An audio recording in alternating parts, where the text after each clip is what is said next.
अब उसका भी तो कुछ कंट्रीब्यूशन होगा रेडियस में जो फेस के बीच में सेट करोगे। ऐसा तो नहीं होता ना कि वो सेट हो और उनके रेडियस पे कोई फर्क ना पड़े। कैसे निकालें? मुझे अल्टीमेटली ना मुझे ए चाहिए, A in term of radius.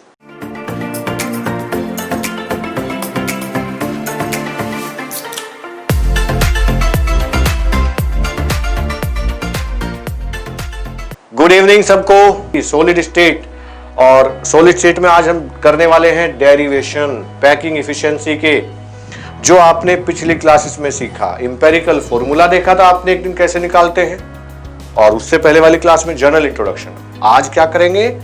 Packing efficiency. क्या होता है पैकिंग इफिशिएंसी?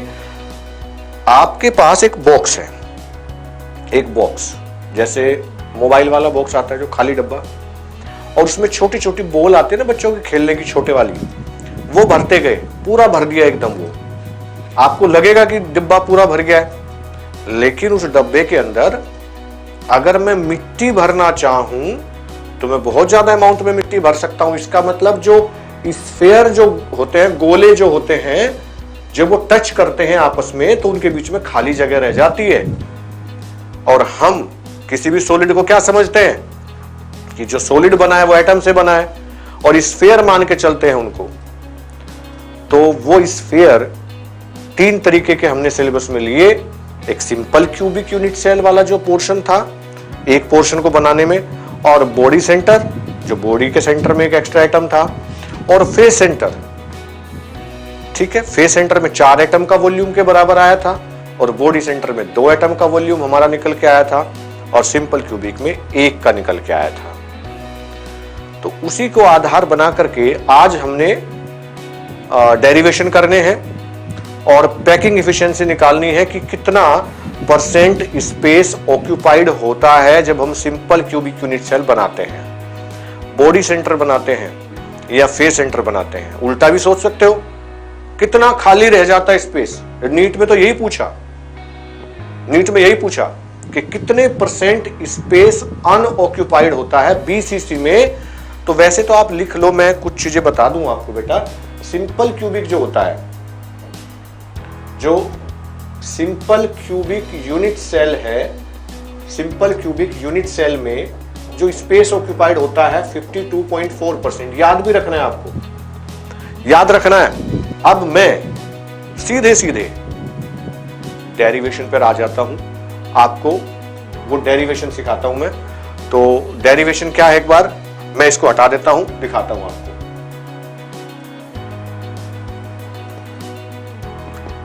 इसमें क्या करते हैं, ये एक स्ट्रक्चर हमने बनाई, देखिए इस तरीके से।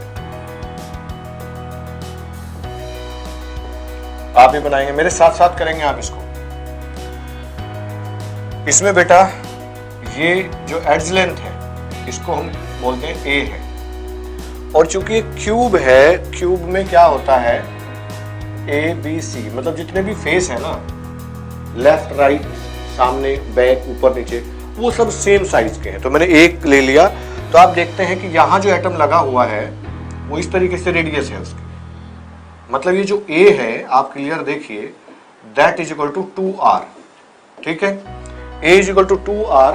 और अगर मैं इस पूरे क्यूब का वॉल्यूम निकालूं तो मैं क्या लिखूंगा? वॉल्यूम ऑफ क्यूब मैं लिखूंगा ए क्यूब, यानी कि 2r का क्यूब, मतलब हो गया 8r क्यूब। और 2 6 फेस, हर फेस में से, हर फेस के सेंटर में एक एटम लगा हुआ है, और हर एटम 1/2 देता है। तो टोटल फेस से मुझे 3 वॉल्यूम वो मिलते हैं। तो 3 बॉल के बराबर का वॉल्यूम वो, आधी बॉल चिपकाई, 1 हो गई, आधी और आधी ये 1 हो गई, आधी और आधी ये 3, और एक कॉर्नर वाला, टोटल 4 एटम। ये याद कर लीजिए, टोटल जो वॉल्यूम ऑफ स्फीयर की आपको जरूरत पड़ेगी, जैसे आपने पिछले वाले केस में किया, वो होगी बेटा 4/3 पाई r क्यूब 1 का होता है इंटू 4। याद रखिएगा। अब उसका भी तो कुछ कंट्रीब्यूशन होगा रेडियस में जो फेस के बीच में सेट करोगे। ऐसा तो नहीं होता ना कि वो सेट हो और उनके रेडियस पे कोई फर्क ना पड़े। कैसे निकालें? मुझे अल्टीमेटली ना मुझे ए चाहिए, A in term of radius. तो मैंने एक डायगोनल यहां से यहां डाल दिया, ये डायगोनल। तो ट्रायंगल ले लिया मैंने, ट्रायंगल ए बी सी, और आपको पता है कि ये ए होता है, ये भी ए होता है। तो ए सी क्या होगा बेटा, ए सी हो जाएगा ए बी का स्क्वायर प्लस बी सी का स्क्वायर। क्लियर? इस तरीके से हो जाएगा। ठीक है, अब रेडियस के टर्म में कैसे लेंगे इसको। यहां आप देखिए कि एक आर तो ये है, एक रेडियस ये है, और एक रेडियस ये, एक रेडियस ये, और एक रेडियस ये। चूंकि पूरा एटम यूज हुआ है तो टोटल 4 है, मतलब ए सी जो है वो 4 आर के बराबर है। तो 4r is equal to A B जो है ए हो गया, ए का स्क्वायर प्लस ए का स्क्वायर, तो that is under root 2a, under root 2a। a is equal to क्या हो जाएगा, 4r बाई रूट 2। यहां मैंने लिखा a इज इक्वल टू हो गया हमारा 4r बाई रूट 2, और हम लिख सकते हैं 2 root 2 that is r, this is a। This is the relation between edge length and radius, edge length and radius. अब यहां से मैं a का इसका निकाल देता हूं, वॉल्यूम ऑफ क्यूब।